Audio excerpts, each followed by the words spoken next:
স্বাগতম সবাইকে English literature বিডিতে। ভিডিওর শুরুতেই সবাই আমার সালাম গ্রহণ করবেন। আসসালামু আলাইকুম। আমি সাদ্দাম হোসেন রয়েছি আপনাদের সাথে।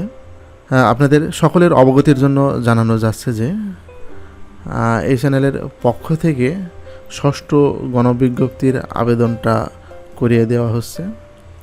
তো আপনারা যারা এই ষষ্ঠ গণবিজ্ঞপ্তিতে আবেদন করতে ভয় পাচ্ছেন, নিজে নিজে আবেদন করতে, তারা আমার থেকে আবেদনটা করিয়ে নিতে পারবেন এবং নির্ভুলভাবে এই আবেদনটা করাতে আপনারা যে হোয়াটসঅ্যাপ নাম্বারটা দেখছেন এই নাম্বারে যোগাযোগ করে ডিটেলস আপনারা জেনে নিতে পারবেন। তো আমি এই নিবন্ধন সম্পর্কিত বা এই ষষ্ঠ গণবিজ্ঞপ্তি সম্পর্কিত আপডেট অনেক তথ্য আপনাদের মাঝে শেয়ার করতেছি এবং বিভিন্ন ধরনের সতর্কতামূলক ভিডিও আমি কিন্তু আপলোড করতেছি এবং কীভাবে ষষ্ঠ গণবিজ্ঞপ্তিতে আবেদন করতে হয় এই রিলেটেড অনেক ভিডিও আমি আপনাদের দিয়েছি। কিন্তু আমার হোয়াটসঅ্যাপে এবং ফোনে মানে বিভিন্ন প্রান্ত থেকে এই ফোন আসতে যে স্যার আমি ষষ্ঠ গণবিজ্ঞপ্তিতে আবেদন করার সময় আমি এই ভুলটা করে ফেলছি, আমি ষষ্ঠ গণবিজ্ঞপ্তিতে আবেদন করার সময় আমি ওই ভুলটা করে ফেলছি। তো আসলে এই ফোন রিসিভ করতে করতে আমি অস্থির হয়ে যাচ্ছি এবং বেশিরভাগ ক্যান্ডিডেটের একই সমস্যা, তারা আবেদনে ভুল করে ফেলছে। এখন কি করবে? আমি ইতিপূর্বে সবাইকে সচেতন করেছিলাম যে আপনারা ষষ্ঠ গণবিজ্ঞপ্তির যে আবেদন আগে নিজে ভালো করে বুঝবেন, বুঝে নিজে করার চেষ্টা করবেন। আর নিজে যদি না পারেন বা নিজের প্রতি যদি কনফিডেন্স না থাকে তাহলে দক্ষ কাউকে দিয়ে আপনি আবেদনটা করায় নেবেন।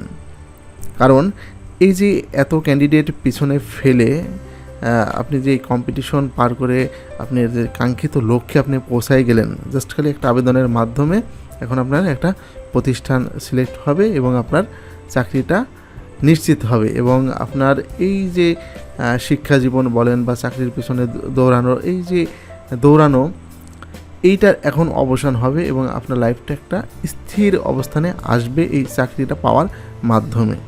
কিন্তু আপনি কি করতেছেন, এমন কিছু ভুল করছেন যেই ভুলের কারণে দেখা যাচ্ছে আপনাকে বড় ধরনের ভোগান্তিতে পড়তে হচ্ছে। তো এজন্যই বলি যে যাদের নিজের প্রতি একটু কনফিউশন লাগতেছে বা একটু সমস্যা মনে হচ্ছে, বা যারা দেখাচ্ছে দোকানদারের কাছ থেকে বা যে কোনো কম্পিউটার দোকানে গিয়ে যে আবেদনটা করায় নেন, বেশিরভাগ ক্ষেত্রে দেখা যায় যে তারা ব্যস্ততা থাকে এবং ব্যস্ততার কারণে তারা খুব দ্রুত আবেদনটা শেষ করার চেষ্টা করে এবং ভুলভাল আবেদনটা করে ফেলে। তো সে হয়তো 5 মিনিট 10 মিনিটের মধ্যে আপনার একটা ভুল করে আপনাকে ছেড়ে দিবে, তার সাথে কিন্তু আপনারা যোগাযোগ নেই বা তার বিন্দুমাত্র কোনো ক্ষতি হবে না, কিন্তু আপনার লাইফের কিন্তু 12টা সে বাজিয়ে দিল।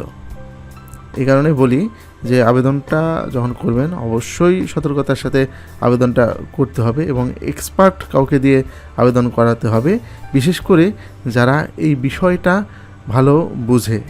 তো ষষ্ঠ গণবিজ্ঞপ্তিতে আপনারা যারা আবেদন করবেন এবং নির্ভুলভাবে আবেদন করাতে চাচ্ছেন, তারা এই চ্যানেলের সাথে যোগাযোগ করে আবেদনটা সঠিকভাবে আপনি করে নিতে পারবেন এবং এখানে আপনি 100% একটা নিশ্চয়তা পাচ্ছেন যে হ্যাঁ আমার আবেদনটা সঠিক হয়েছে এবং এখানে বিন্দুমাত্র ভুল নেই।